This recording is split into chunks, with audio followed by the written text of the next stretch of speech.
여러분 안녕하십니까? 내외 방송 뉴스를 시작하겠습니다. 먼저 오늘의 주요 뉴스입니다.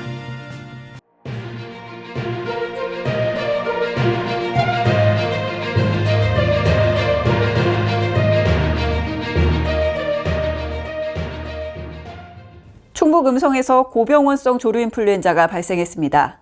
감염 의심 농장이 늘어나면서 방역당국이 8일 총력 대응 체제에 들어섰습니다. 11월 28일 전북 정읍 오리농장을 시작으로 7일 충북 음성과 8일 전남 나주에서도 각각 고병원성 AI 감염 개체가 발견되었습니다. 11월 인근에 위치한 정읍에서 처음 확진된 후 불과 열흘, 영암에 고병원성 AI 확진 후 사흘 만에 추가 감염 사례가 나온 것입니다. 방역당국은 긴장하고 있습니다. 조류인플루엔자 중앙사고수습본부는 8일 브리핑을 통해 조류인플루엔자가 산발적으로 발생하는 양상을 보이고 있다며 호남과 영남, 제주 등 전국적으로 퍼지는 추세라고 진단했습니다. 또한 1월까지 철새 유입이 늘어나면서 발생 가능성이 계속 증가할 것으로 예상했습니다. 이에 따라 정부는 철새 도래지에 대한 예찰을 강화하고 집중 소독을 시행하고 있습니다. 농장에 대해서는 방역 실태와 방역 수칙 이행 점검에 나선 상태입니다. 현재 달걀과 닭, 오리 가격은 조류인플루엔자 확산에도 큰 하락을 보이지 않고 있습니다. 그러나 코로나 사태에 다발적으로 AI 의심 사례까지 나오면서 어느 때보다 불안감이 커지고 있습니다.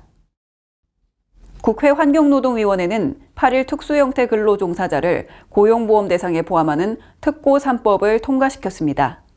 이에 따라 특고 노동자는 일반 근로자와 같은 혜택을 받게 됩니다. 8일 이재갑 고용노동부 장관은 산재보험에 적용되는 14개 직종에 대해서 1차적으로 고용보험을 적용할 생각이라며 단계적으로 최대한 확장할 것이라고 밝혔습니다. 1차 시행은 내년 7월 1일이며 플랫폼 노동자는 2022년 1월 1일부터 시행 예정입니다. 이번 개정안은 코로나19 확산 등으로 경제적 위험에 노출된 특고 노동자를 고용보험 대상에 포함하는 것이 골자입니다. 이에 따라 내년부터 택배 노동자를 포함한 14개 직종 특고 노동자는 구직급여와 출산휴가 등 지원을 받게 됩니다. 다만 소득 파악이 쉽지 않은 업종 특성을 고려해 대상은 단계적으로 확대될 예정입니다. 해외 공간에서 벌어진 성희롱, 성폭력 논란이 지속되는 가운데 외교부가 성비위 대응을 강화하기 위해 재외공간 성비위 지침을 재개정할 예정입니다.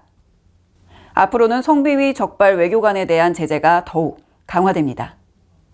2017년 주 뉴질랜드 한국 대사관에서 일어난 성추행 사건 논란 이후 외교부가 재발을 막겠다며 재외공간 성비위 지침을 새로 내놨습니다.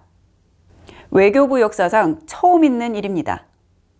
앞서 외교부는 사건 처리 과정에서 1개월 감봉 등 손방망이 처벌을 내려 제19 감싸기라는 비판을 받았습니다. 재외공간은 소수 구성원이 모여 대응 수위를 논하는 구조로 이러한 공간 특성을 반영한 별도 지침이 필요하다는 지적이 제기돼 왔습니다. 이제는 성비위 사건이 접수되면 외교본부에 즉시 보고하고 본부 지휘에 따라 처리됩니다. 문제를 일으킨 외교관에게 공직 박탈 등 무관용 원칙을 적용하고 피해자 보호에도 만전을 기한다는 방침입니다. 성희롱 성폭력 고충심의위원회 외부 인사도 3명에서 5명으로 늘어납니다. 외교부 당국자는 이번 성희롱 성폭력 예방 처리 지침 개선을 계기로 성비위에 대해 무관용 원칙 하에 엄중한 조치를 강력히 시행해 나갈 예정이라고 밝혔습니다.